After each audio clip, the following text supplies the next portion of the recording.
Nobody would ever pay you enough for the work you're doing. A lot of young people think entrepreneurs and business owners should, by default, hand it to them. I'm an entrepreneur. I would never. Why? Why would I want to do that? If it's not favorable, exit. There's a huge crisis in a lot of Africa. There's not enough jobs. There are jobs. So if there are jobs, why don't we list all the jobs and the skills required and then teach people the skills needed to come and do the jobs? There are people who have the skill to do the job. They just don't have the right for the job. And I know that people will say that, but the economy, we are all struggling. Yakubu, manage. You will feel it like you want to die, but you will not die. Exactly. If I'm the strongest person on my team, I failed. Is that the reason why a lot of our businesses keep failing? The primary reason why a lot of businesses within the African ecosystem don't scale is because competition can be a great thing. How do I make sure that it's actually for myself and not towards others? This part of the world, you start a business, you bring somebody on and the person quickly want to compete with you. it's something to be proud of. And we should accept that. Here's what I mean. The more and more people use you, the more you are useful, and the lesser they use you, you become useless. So people should allow themselves to be used.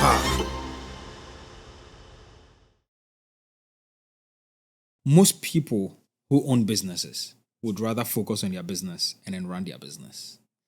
But interestingly, you've chosen a path that you have your own business and you also are employed as a CEO of Red Africa. Mm-hmm. How are you able to juggle the two? To be honest, I'm quite excited to be here, but I think it's a question most people always ask. And I always answer with a corny answer, but I will give you the details. But my answer is always like this. First and foremost, let's forget the fact that with Red, it's a paid employment. It's just another business. And if you think about the work that the likes of Elon Musk and Zuckerberg and all these people do, they create multiple empires that are linked but not the same. So X is different from SpaceX and different from Tesla. But there's a clear link in that it uses X to tell the stories of what's happening on Tesla and uses SpaceX to, move the narrative of what it's trying to do with moving people and moving the world. Because Tesla is about moving the world. SpaceX is about moving people into a new world. Do you understand? For me, when I got the opportunity to do work at Red, because I was doing my business before now. Now, the founders of Red, Chude and Adebola, had been like mentors for me in the industry. I did my business. I'm in marketing. My agency, my group that I co-founded with my business partner is a marketing service agency.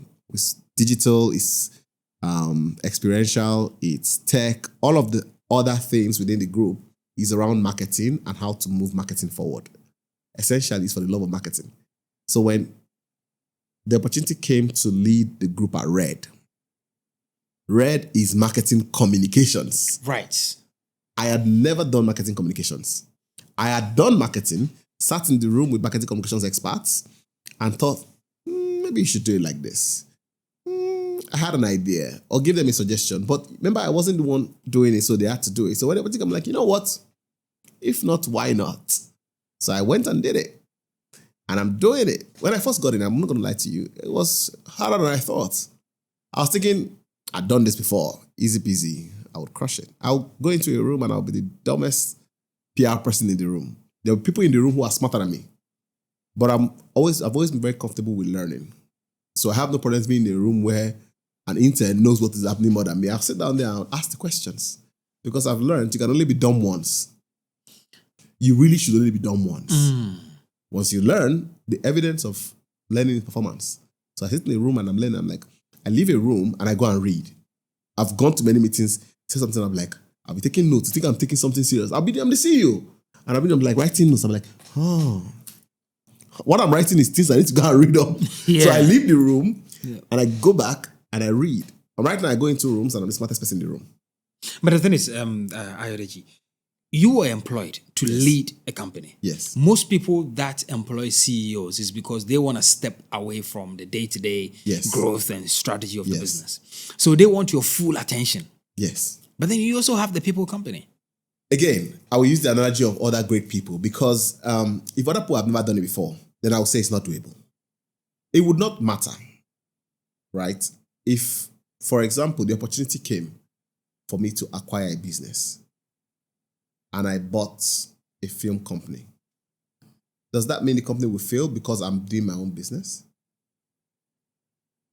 No. I would have to find a way to make the man hours work. And every one of us wants to be more than what we are today. Nobody's satisfied just being the guy behind the camera. Right. They want to go from being the guy behind the camera to being the director. From being the director to being the executive director, to being the movie producer. They want to go from all of that to owning a full movie studio. All of that growth requires you to shift your personality, shift what you think is possible. Yes, they wanted my full-time attention and they get it. But what they do not get is all of my life. They only get the time attention that is required to do the work.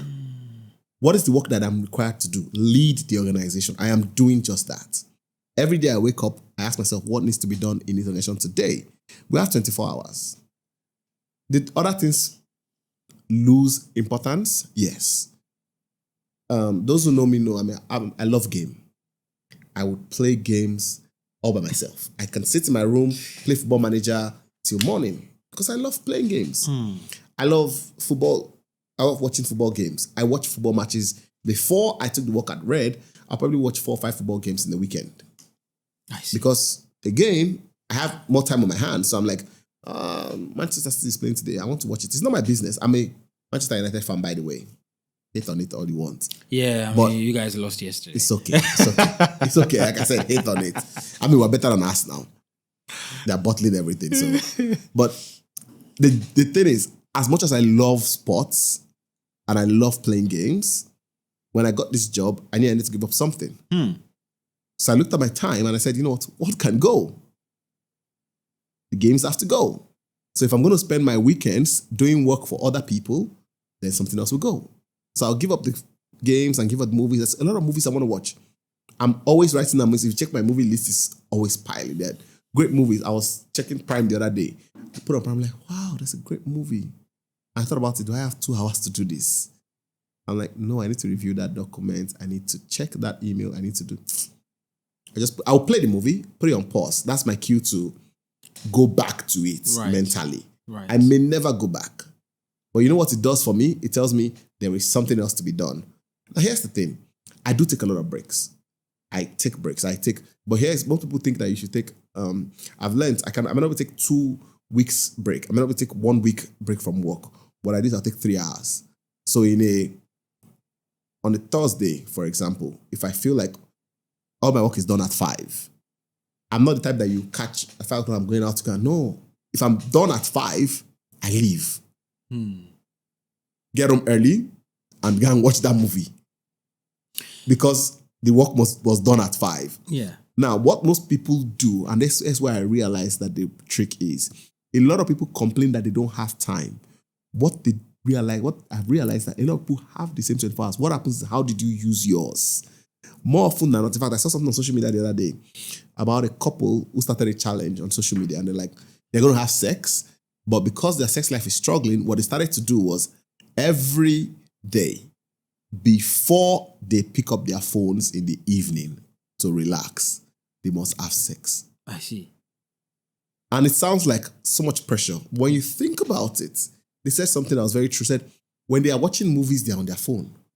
When they are gisting with friends, they're on their phone. When they're doing that, they're on their phone. So they're telling themselves, you know what? Before that thing happens in the evening, I'm sure you know what it means. By 8 p.m., 9 p.m., when you want to rest for the day, what do? Pick up your phone and you start to scroll and you go through all the Instagrams and all. I said, before we do that, let's have sex. They realized that because they felt that they didn't have time for themselves and sex. When they started to do that, they improved. They actually have time. They still finish the sex and go back to the phone, or they go to bed, but you know what has happened? They've gotten the sex in. Right.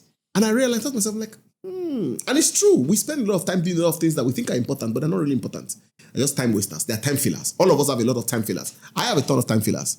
But you see, one thing I won't take as time filler is the work. So at the people company at Red, my time is split effectively between doing the work. So if I ask you this question, what would your honest answer be? Which one do you personally think you are more successful at? Leading Red or Both. being an entrepreneur in your business? Both. In fact, I'm extremely successful at both. But, like, Which one do I give the most time? Is that the question you're trying to ask? no, actually, it's incredible, being successful at both. But if you were to advise a 19-year-old, which path do you think will be clearer for them to take? Entrepreneurship or employment? They are not dissimilar. And I think that's the biggest challenge. I am a servant in my own business. I serve the employees that work with us. Never thought about it like that. Carry on. Everybody assumes that being an entrepreneur means you're the big boss. I am the one who leaves the office latest. Don't take my word for it. Again, I always say, ask people that work with me. I get to the office. So here's how my day typically works. I don't work from the office on Mondays. I generally avoid it. Since I started my business in 2016, we've never worked from the office on Monday. Like, will I tell the team, when you join, I'll tell you, Monday, work from home. I have a personal bias to Monday. I feel like people wake up on Sunday, go to church, because I used to have a very busy Sunday. Go to church, get back from church like 5 or 6. And before I even get time to relax, it's Monday. And I didn't like it. It meant that I get into the week. And I studied psychology, by the way. So it meant that psychologically I get into the week and I'm already disliking my week. Do you understand? I'm already disliking how the week is going because I'm thinking to myself that Monday is the first day of the week and I'm already feeling like there's pressure. So you know what I started to do? When I started my business, I took out Monday. I said, work from home on Monday. So that way, the pressure of starting the week on a good note is higher. So I'm there thinking about when I sleep on a Sunday, I'm not pressured that I want to rush out to the Monday. Monday, I wake up and I just get on my laptop, I start work. So that's how I started working. That's my first day of the week. By Tuesday, which is our first day of the day in the office, we're back in the office. Now, right now, I resume Tuesdays in Red because Red has a 2-day work from the office week. So I resume Tuesdays in the morning at Red. Because there's always work to be done at the people company, I will go to the company at 4:30 or 4 o'clock. I'll be rushing. You need to see me on a Tuesday getting to the office. You will think somebody's doing, because I don't tell my team, oh, I'm just coming, you have to wait for me. I'm not that guy. I'll be rushing to get there by 4 or 4:30 just so that I can see, because I'll have done a list of things I want to check in. So I'm like, I want to do this. So I get at 4:30, I'm like, guys, there you go. Oh, I need this from you, And they leave at 5 o'clock. Whatever information they're giving me, I will stay till 7. Most times, I don't leave the people company office until 7:38. Most of my staff will have gone home. But I will stay there and deal with all of the updates that requires my inputs till 7:38. Now, sometimes I carry home. Do you understand? If it is something that requires me to take home, I carry home. Then on Wednesday, I resume at people company. Because Red works from home on Wednesday. So at people company, I'm still, and that's assuming that there's no meetings. There's no outside meeting, no client meeting. On Wednesday, I'm at people company. So Wednesday, if there was work I carried home on Tuesday, I resumed doing that people company. I'm like, okay, what do you want from me yesterday that I couldn't do? Let's get it done. Now I'm doing all of this and checking with the red team and saying, do you guys need anything from me that needs to be done? Remember that, and I always say every time, the first thing most people understand that the work of a CEO is less to do the work, but to ensure that everybody's work gets done. It's like a ship's captain.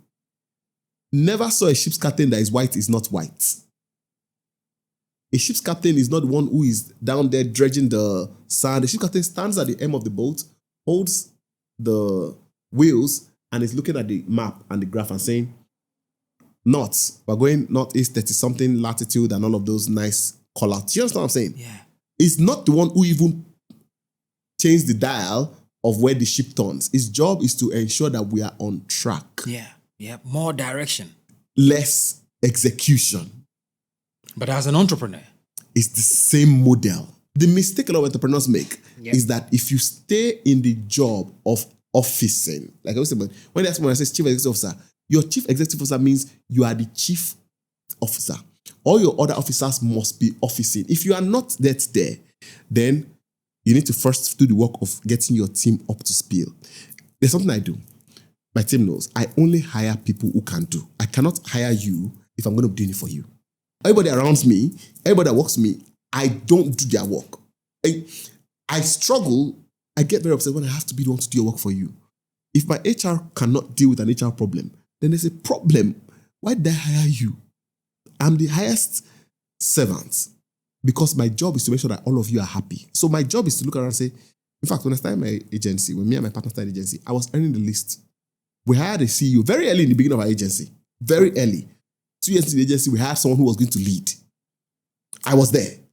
But we hired someone who will run the business of doing head of business, of chasing down clients.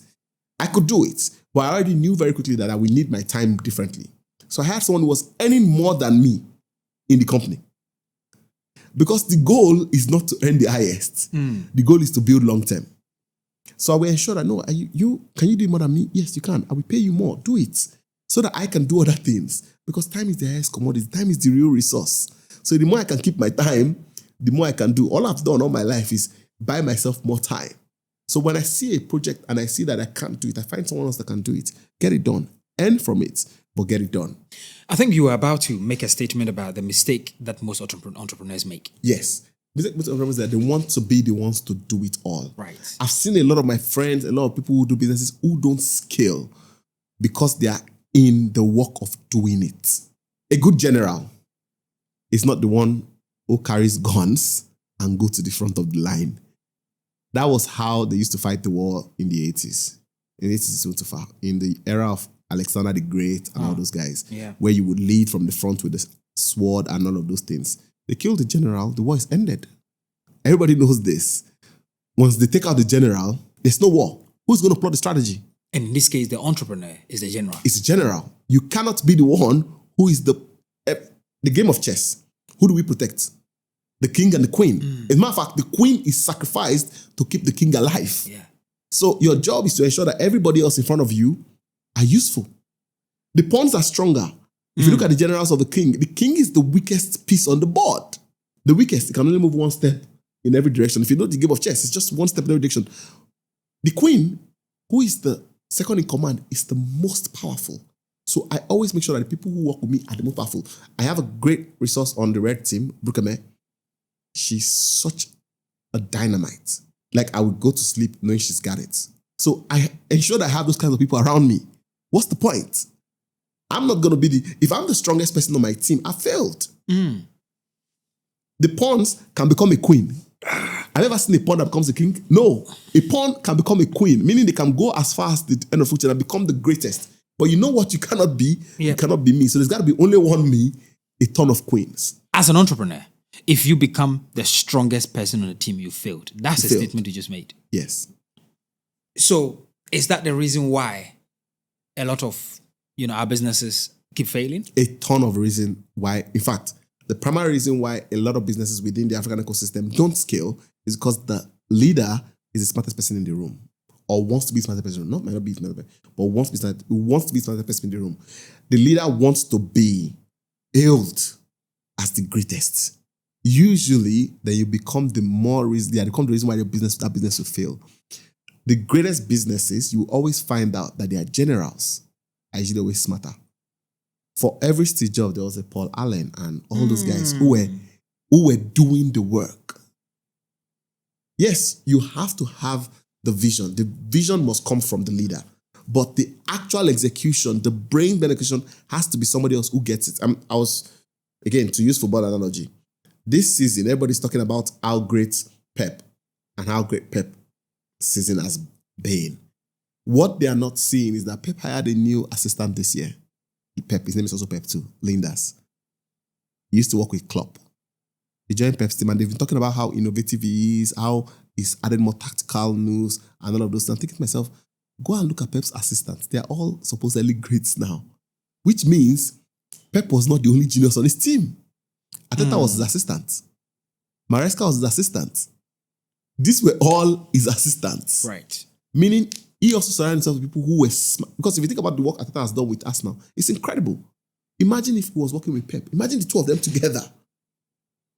Do you know what that team would have... And we saw what they did when they were all together. They won trophies. So what we are experiencing is a combination of greatness. And that's what most entrepreneurs don't do.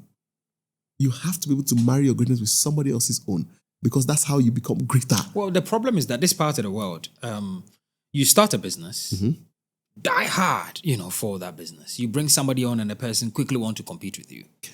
And that's something that I realize that happens a lot. Yeah. And it's true. In fact, I was speaking at an event the other day and this same thing came up. You hire someone, you train them because you found something, you saw something in them. Yes. And then you train them and then they want to automatically become you. I think it's something to be proud of. I don't even get upset. I worry very hard when I have people on my team who don't think that they can do it without me. There's something they say. There's a saying that imitation is the highest form of flattery. If people see your work, come to you and say, you know what, I can go and replicate this. Especially when they actually successfully do it, I'm proud. I used to have an employee. She joined as an intern. I always say it everywhere. She joined as an intern, green, straight out of university. Never worked in marketing before in her life. Had never seen the marketing. In fact, doesn't even know the industry existed. I see. She joined us. Now she's head of strategy at another agency. She's head of strategy at another agency.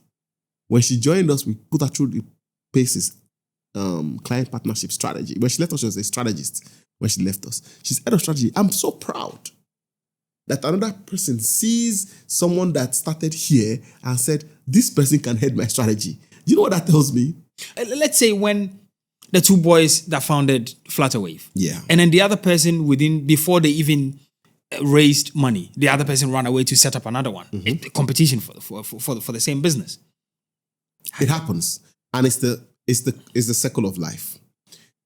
Not everybody wants to run with you for life.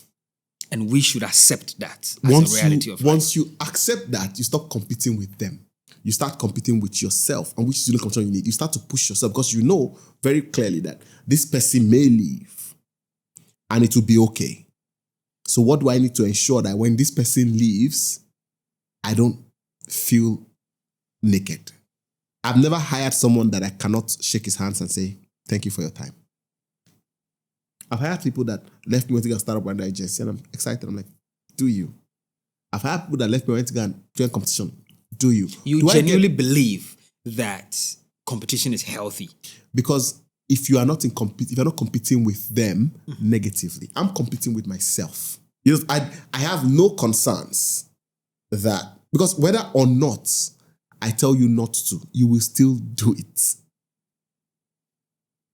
Whether or not I train you, you will still go. It's not a marriage. It's a contract for employment. I was employed by someone and I left. So why should I be upset that someone else wants to leave? Leave. I would shake you, escort you out the door and tell you, knock on my door when you need it. Does it mean I would open? Depends on how you left. Does it mean I would invite you in and serve you coffee? Again, depends on how you left. But you know what I won't do? Barricade the door and lock myself inside. Because a closed door doesn't just trap the visitor, it traps the house owner. I love it. Never heard it like this, but love it. So I want other people to come in. I want other greatness to come in. I saw you were great and you want to go. That's okay. I'll open the door. I leave the door because I'm also hoping that somebody else who's greater, because I strongly believe that you're not the greatest person in the world. There's always someone else out there. The grass is always, in quotes, greener. So there's someone out there who can do it differently. So I'm like, let's open up. So the same way I'm letting you out, I'm like, letting someone else in. But imagine I lock the door. I would never be greater than what you have. Me and you would be the max. Yeah. That cannot be it for me because I cannot accept that. Let me stop you here for a minute. So if it's your first time watching Konnected Minds, or you have been here before but still have not subscribed, do us a favor, because majority of the people that watch our videos have not subscribed. This doesn't help us grow beyond what we expect. So help us by hitting the subscribe button. Thank you. Now let's get back to the conversation. You know something interesting you said in an interview? You said only play to win.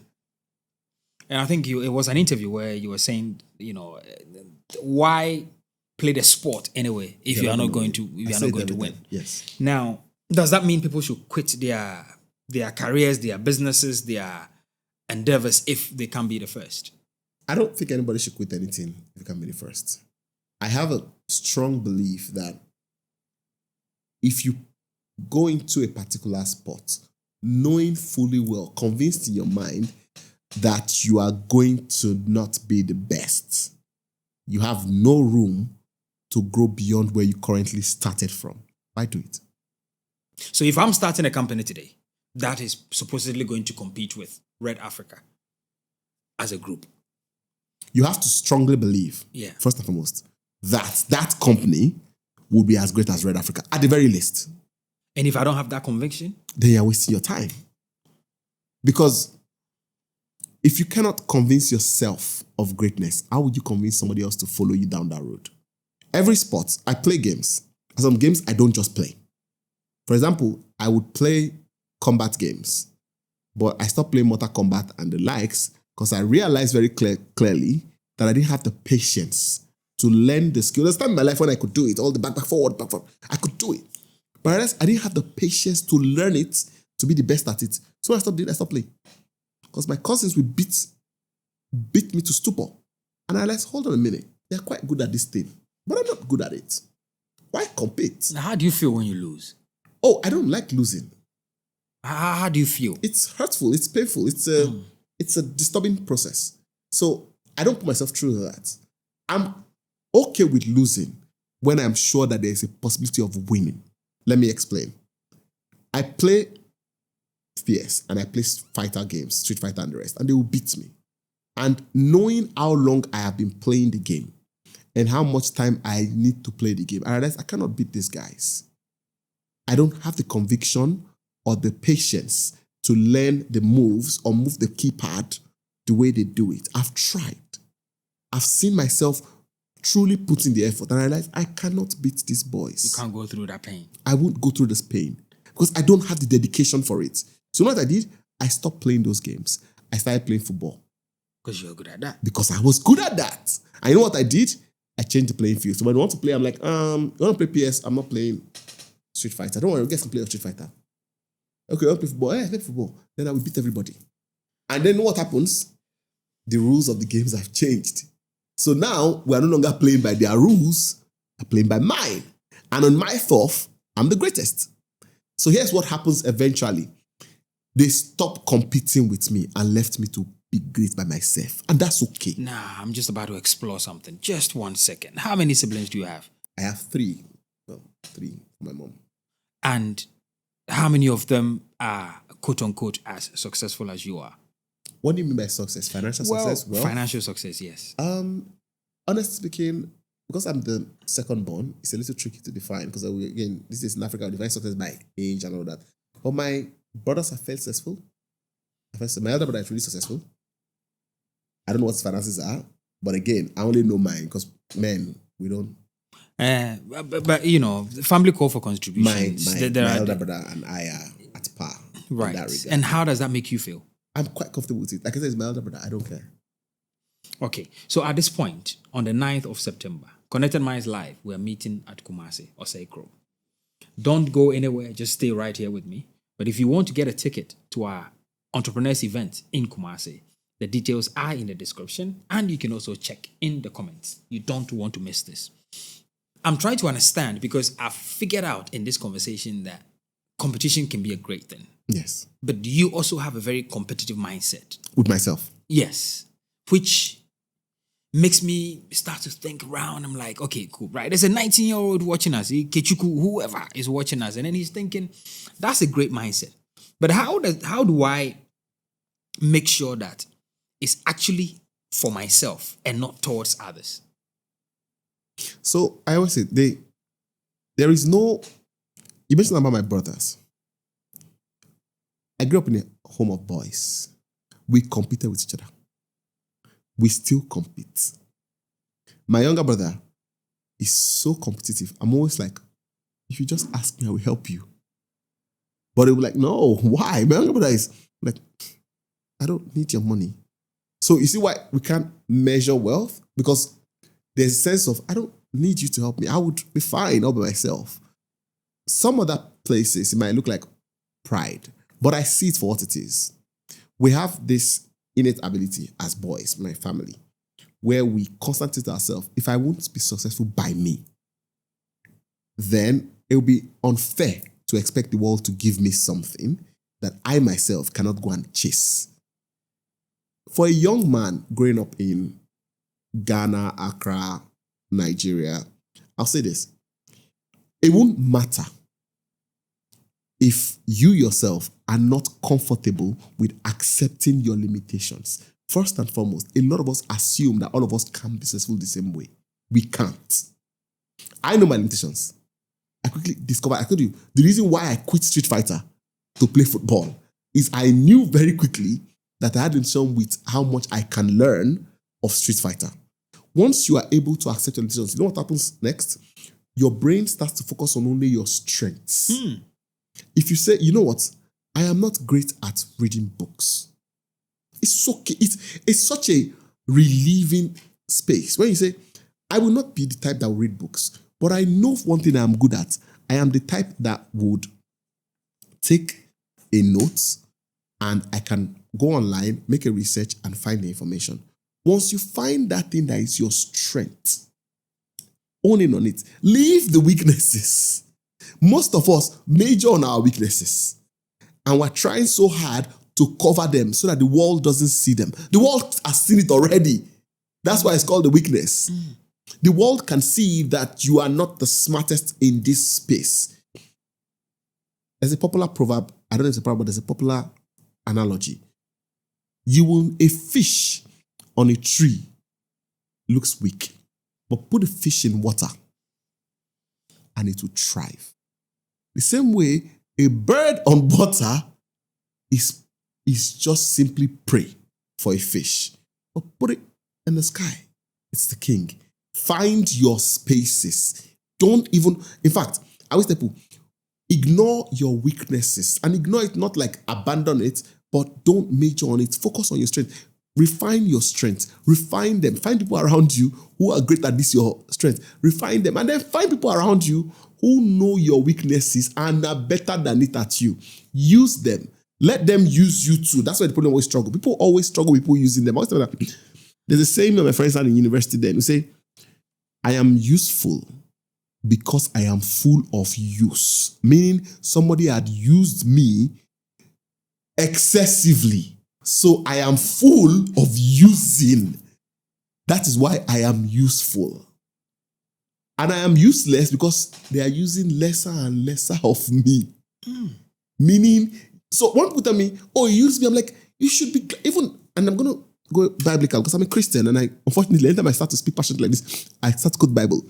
Even the Bible says very clearly that, and now the Bible has skipped my head. But the point is, the more and more people use you, the more you are useful. And the lesser they use you, you become useless. Because if you don't find a thing that is useful and use it, then you will become useless.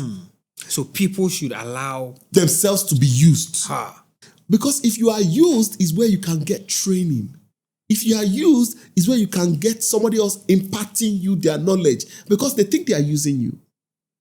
But you know what happens? I always say every time, if you go to Dangote today and Dangote says, I need to use you, most of us will agree. But Dangote's use is the kind of use that you know would add to your life. No? Why? It tells you, I'm going to use it for something. I need it to be the guy that will help me run around, go around. And then they'll be like, but people worry because they're thinking that he's using me, he's not paying me. If Dangote tells me today that he just wants me to be carrying his bag around, that's a great use. Yes, he might think he's just carrying his bag around. I'm not doing anything, I'm not learning anything. But you know what you're doing when carrying his bag around? You are entering rooms you will never truly enter by yourself. If you were 19 years old, would you accept that role? I did it. Talk to me. There was a time in my life where all I did was help other people. I always tell people there's nothing I've not done. There's no business. I said this in the last interview I had. There's no business I've not attempted. I used to be a dancer. In dancing, I followed Kafi around. I can't remember, I don't think Kafi ever paid me 40,000 naira at max. And I don't even think she even paid me that much. But I would follow her to shows. We would dance. We would go there. I was a dancer. I stopped dancing because I knew I wasn't the best at dancing, by the way. Right. It wasn't, again, the same analogy applied. Because I'm like, Kafi is the best dancer. What are the odds I'm going to be better than Kafi? 0. I don't have the dedication, the passion, and think about, see how fat I got him. Kafi kept on dancing. Right. She's still prim and proper. I can't.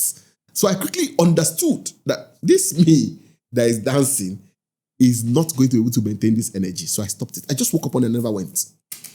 No reason. I just stopped going. That's it. Because I'm that guy.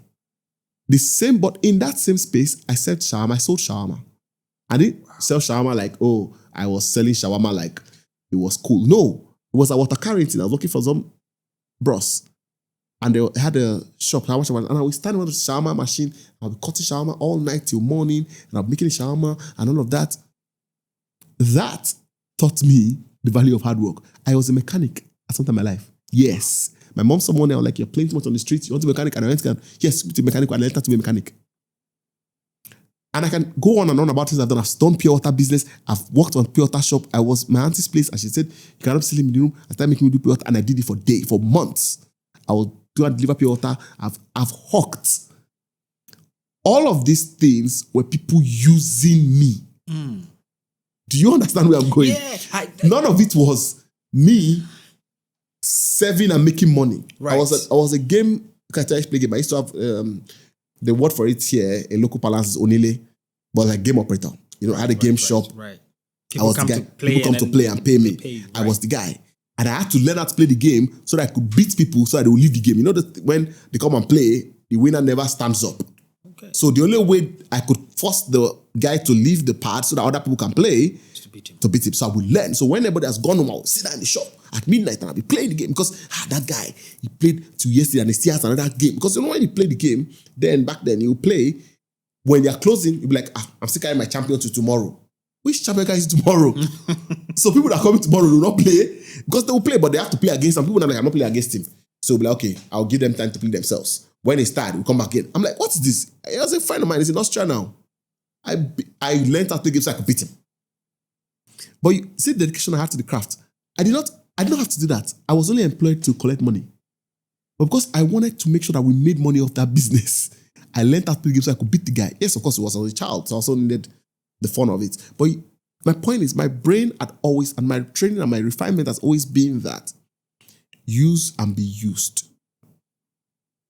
I was used a lot, and I did not mind it. And in all the using, this is what I turned out to be. In all the using, are you happy with your life now? So excited. Because I see it now for all of what it is. The days I spent at the mechanic workshop taught me how to deal with street issues. When I'm speaking as a street boy, you will never catch wait till be carburetor, but I know what an alternator is in the car. I know all the parts. You can't fool me with the car parts because I've done that. You are built for the system. Regardless of system I found myself in, I've always found a way to adapt. And why I was able to adapt is because I learned from people who thought they were using me. The mechanic that taught me how to repair cars, I give my cars to him to repair now. I want to bring your mind to something. The boy that is listening to us, these Gen Zs, if you tell him to come and hold your bags, no, they don't want to do it. Big trouble. They don't want to do it. And that's the reason why a lot of them do not get what they want. I know that they will crucify me on social media for these things. And people will say, oh no, people are using people and they are mismanaging, they are using. I'm like, Joseph in the Bible was used. When Pharaoh asked Joseph to come and manage the empire, it wasn't Joseph evil. Thank you, Holy Spirit.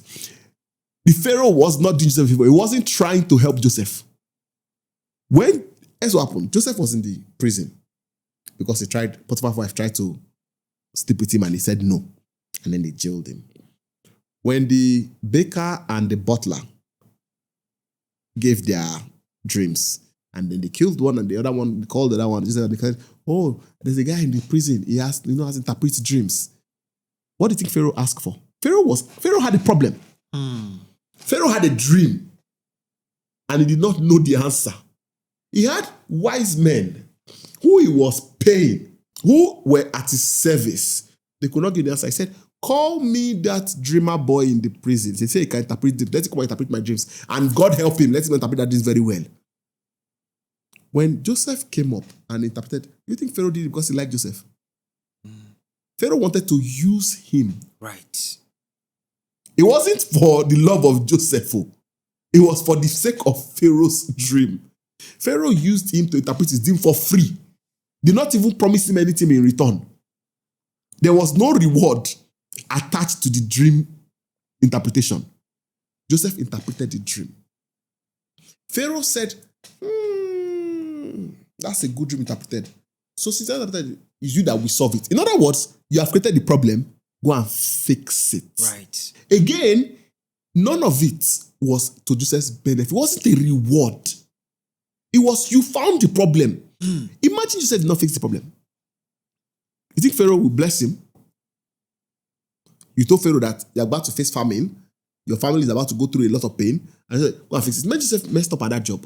We won't be hearing the story today. Yeah. So at the end of the day, Joseph only got the opportunity because he allowed himself to be used to tell. He could have said, this same Pharaoh, Potiphar, this same Pharaoh that nearly killed me because of his wife. This same, I'm not serving the king because it was Potiphar's Oga. Because I'm not serving anybody. The last person where I follow talk, my wife nearly killed me the other day. He could have done that, like a lot of Gen Zs are doing now. Attributing the problems of yesterday to solutions of today, of tomorrow. Because they're saying, I know what one man did for one guy. The boy tried to help him and see him now. It did not help him. This is a problem that a lot of young people have today. They don't want to say, and I'm not saying that, and I'm saying it very honestly here, I don't think that all service will lead to value. It's not everybody you serve that will provide you with a reward. As a matter of fact, 80 to 90% of people that you serve would give you zero reward. The reward must come from an attitude of service, not from the reward of the service. I'll give you an example. People say now that I work at Red. If I tell you the story of how I got my job at Red, my very first encounter with them was from doing something that was useful but didn't have value.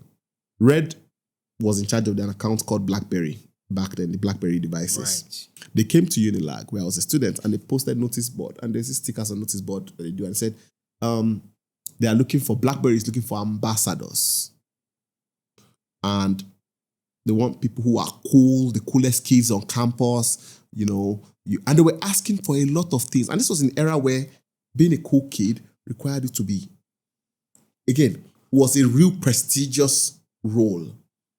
For you to be called a cool kid on campus, you were one of the big boys. There's this guy, he makes movies now, Play. They make he's recreating Play. If you look him up, it's Play. They had those cool parties that they used to do back then in uni.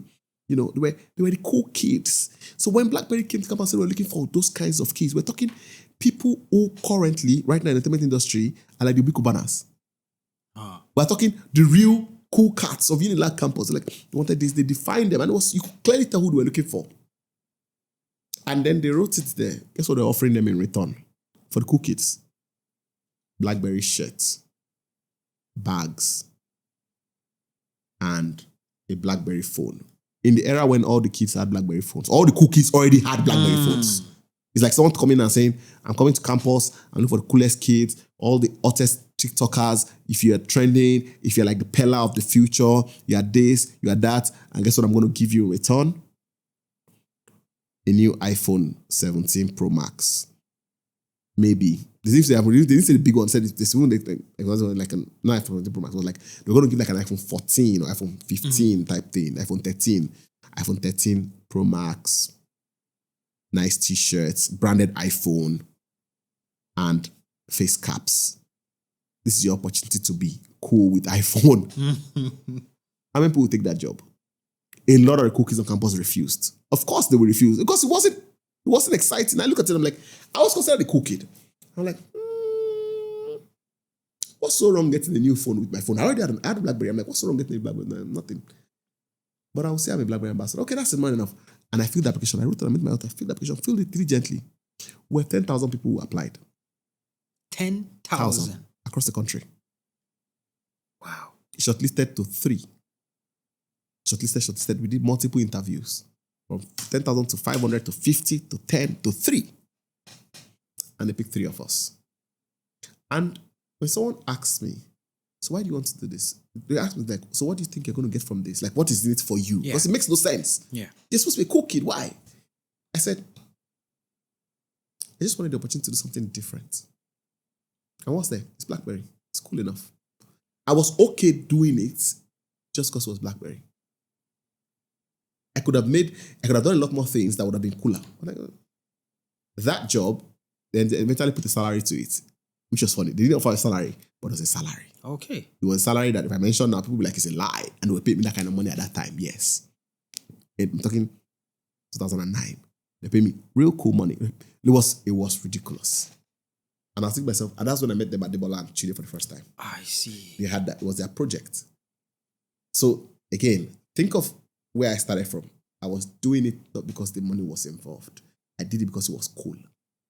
Because it was just okay to serve.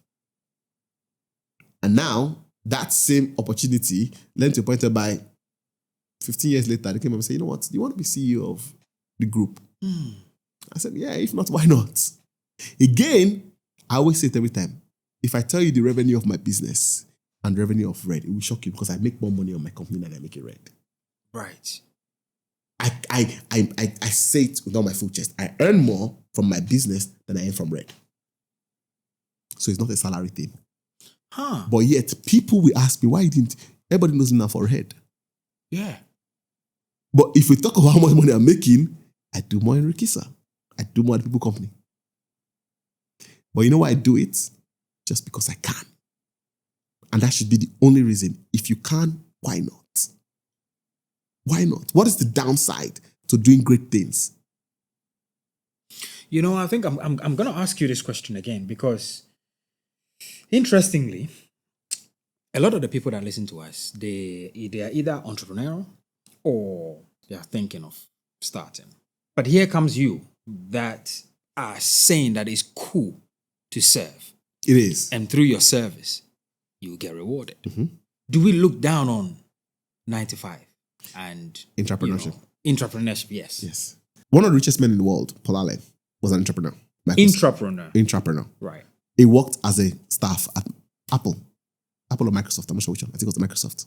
He was one of the richest men in the world. He's one of the richest men in the world till date. He was an employee. He is an employee.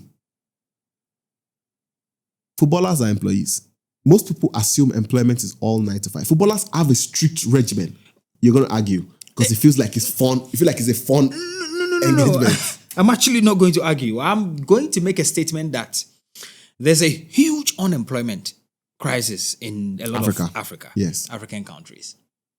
Now, entrepreneurship will create opportunities for other people to be employed. Mm-hmm. Entrepreneurship may be the way. It is the way. But there's not enough jobs. I don't think there are not enough jobs. I think there are not enough people who want to do jobs that are not pleasant. Simply because it doesn't have enough financial rewards tied to it. Here's what I mean. I'm constantly hiring. That cannot be a mistake. And if I speak to a lot of my friends who are entrepreneurs, you will hear the same thing. We work in an industry where the bar for entry is a little lowest. I'm saying you don't need a lot of academic knowledge to work in marketing. And when I mean a lot, it says that there are programs that you can do that can upskill you quickly. Yeah. There's this course, there's that project. But you know why young people don't do it? They want to skip the work process. And I know that people will say that, but you know, the economy, we are all struggling.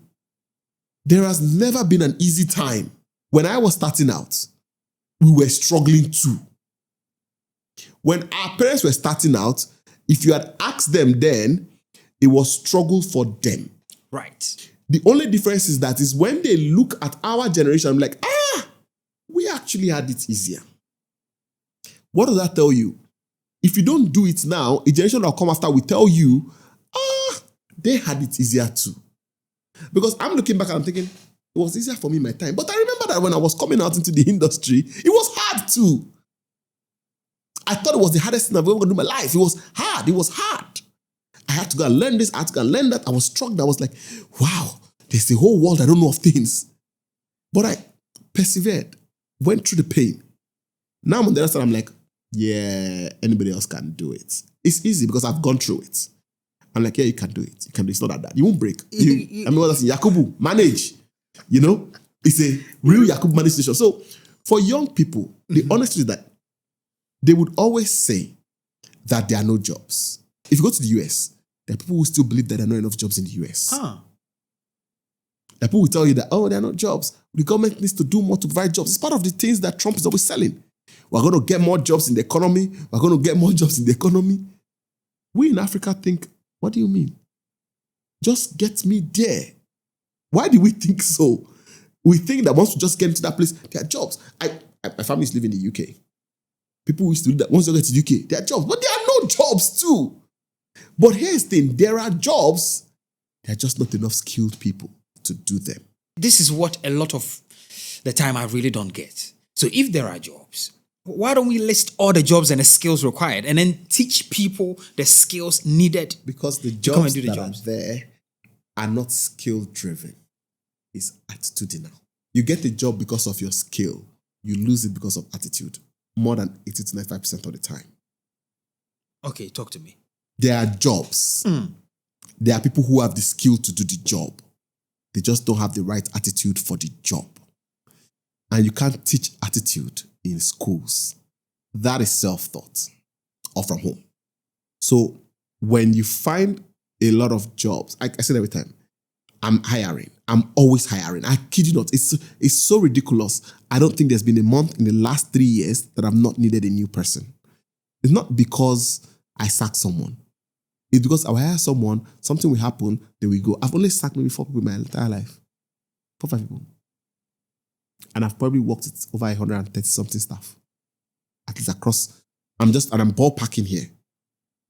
I don't sack as much as people exit.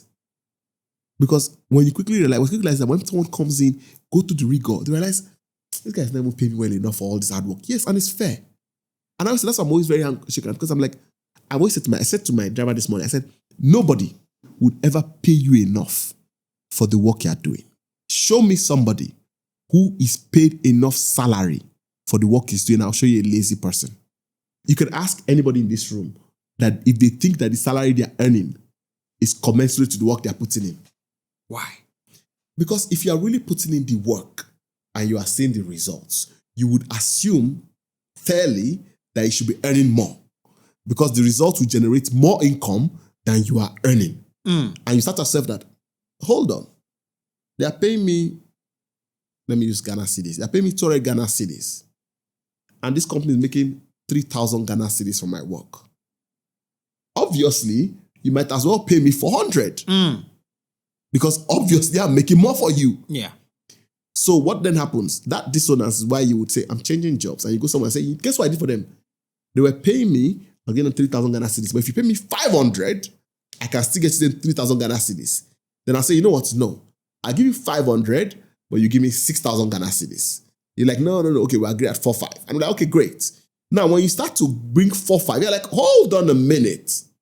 I'm even bringing like 6,000. You told me 4,500, I'm bringing like 6,000 because now you're smarter.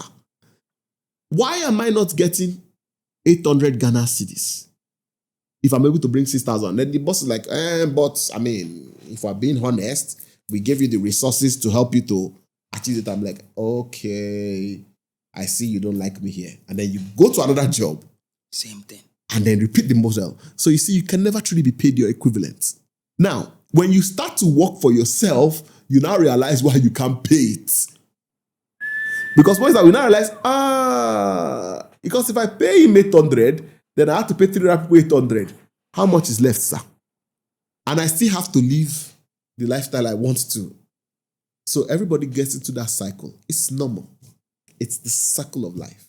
No employee will ever be paid enough. If you are paid enough, I'll show you a lazy man. If you tell me that this company is paying me enough, that what they are paying me, I don't deserve an increase. Nothing is needed. In fact, they should just keep paying me this value. You are a lazy person. You obviously are not doing enough to earn your salary. Because if you're doing enough, you will earn more. You will ask, I'm working hard. I don't sleep. I was telling my driver this morning, I said, if I pick up the phone and call Chude, I say, Chude, come, let's have a conversation. This salary people are paying me. I'm working too hard for it. I said I'll be justified. But the reality is that I signed a contract and agreed the terms. If it's not favorable, exit. Right. But a lot of young people think that entrepreneurs and business owners should, by default, hand it to them. They will never. I'm an entrepreneur, and I'm honest enough to admit that I would never. Why would I want to do that? Yes, you say you never find another one like me. True. But I will find another one, maybe not like you, but another one. Because I am honest enough to know, even if I pay you what you think you should earn, and I do it, I do sometimes pay. At some point, I'm going to have to drop the limit and say, this is it, this is it. Because if you don't put the this is it in it, you would always have to by you are repeating the cycle. I mean, think about it. If your employee comes to you and says, this trip we made to Nigeria, I saw how much you spent on tickets and everything. You're not paying me enough money. Won't you look and ask him, hold on, would you rather I not take you? Because, we came here, we're 6, I know how much we spent on tickets and food, even the location. You must have a lot of money, pay me more. Because the maths an employee makes is one that does not account for all the variables, including the hidden variables that you cannot tell them. Yeah. When we're coming here, ticket price changed from what I budgeted. And you can't tell me I'm not doing. You buy it, you show up here, you reach here, the food you plan, they're buying more food. You're not telling them these are not the numbers. You're telling them, you know what, we can do this. Oh, I got this, don't worry. Because you see the vision. Yeah. So every now and then, when they get a whiff of what they think is the full picture, they expect to be compensated. I'm like, I made sacrifices too. I borrowed money. You don't know I borrowed. I tried to my employer. I tried to tell them, I said, I'm not borrowing money. I'm lending money. I'm taking loans. All my cars they are collaterals to businesses. I said, you have your car. You go home. Nobody. If my car, I'm very watchful. Don't scratch it though. It's not really my car. I've borrowed someone. I've written it down as collateral. Yeah. You don't have this problem. I have this problem. And I'm okay with that. I take that risk. So you have to understand that this is the risk I take as a business person. And the reward for taking the greater risk is to have the greater reward. You summed this up so well. You know, this thing has been going on X and several social media platforms where employees are complaining that they don't get paid enough. And I think this is the first time I've heard, even me as a business owner, I always knew that there's a limit, but I couldn't really explain how and why. You know, a lot of entrepreneurs do this. And I think you've brought home some really interesting concepts. Now, in the pursuit of greatness, success as a whole, holistically, which one is more important, motivation or discipline? I don't know that we can separate the two because they work hand in hand. To be disciplined, you need to be motivated. So I would say it like this. Your motivation comes from what drives you to choose a goal. Discipline is how you stay the course even when the goal doesn't seem to be coming through or when the goal doesn't seem to be coming closer. I'm a terrible gym buddy. I have zero motivation. I mean, not zero, but I have zero discipline when it comes to gym workouts. I am motivated. I buy the kits. I pay the gym fees. I will even wake up in the morning and remind myself that you're going to the gym today. And then I'll be on my email and I'll be looking at time. I'll be like, just give me 10 more minutes. Some days I will make it to the gym. Some others I won't do it. But you see, I am disciplined enough to do other things because my motivation for them is higher. For example, you will never catch me going to the club to burn money. And it's not like I don't like the idea. Oh, I do like the idea of being in the club and popping the champagne and going, wow. But when I check the books and I think of how much I need to spend, I'm telling myself, this doesn't sound like a smart thing you are doing. Yeah. This is to say that regardless of how people see these things, motivation is the fuel that leads your discipline to its goal. So regardless of where you find yourself in life, you need some sort of motivation. I used to have a theory in university. You're my best friend. The fear of failure was a stronger motivator than the joy of success. Not psychologists will tell you should not use failure as a motivation because it's not a very strong tool. But you see, that motivates people to stay alive. It's not enough to keep you living healthy, but it motivates people to stay alive. To stay healthy, you require another level of motivation. It's an innate desire to want to live a healthy living. It's a different level. And that's the one I struggle with when I talk about going to the gym. Right. Because I want to live healthy, but I still love the burger. I want to. Yeah, I want to go to the gym, but I'm waking up, I'm like, just 2 more Instagram content. And before it was happening, it's like 8:30. I'm like, tomorrow again. I just bought a bicycle because I'm like, you know what? Maybe let's ride. Because like I said, I can surround myself with the resources. But you see, the motivation must come from a different place. Yeah. 3 years ago, I was diagnosed with diabetes type 2.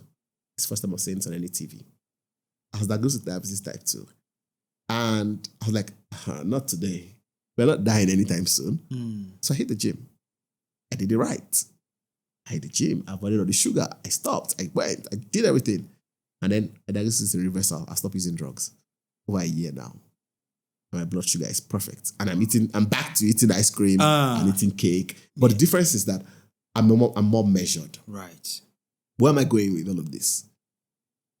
The fear of dying forced me to do the right thing. Now that fear is gone, I am still doing the right thing, only considering my options differently. Yeah. Do you understand? Yeah. So the motivation will come. Yeah. Motivation is the fuel that will drive you to be disciplined. Awesome. No, Senior, thank you so much. I think this has been, it's taken an unexpected ride, which I really enjoyed. Because some of the things you spoke about, again, for me personally, it's very important for people to know when it's necessary to serve and when it's necessary to also employ the right people who are in fact smarter than you, to keep the boat moving. Absolutely. When you spoke about the whole entrepreneurship stuff as well, I hope my audience, you guys are getting some value out of this. And as usual, if you make it to the end, I'd love to know in the comments. So drop it and hype this on YouTube. If you're listening in Lagos, Accra, Nairobi, share this with someone. And if you're on Spotify or Apple, leave a comment as well. My name is Derek Abaite, and this has been an awesome conversation. Thank you so much. Thank you, Derek. Thank you.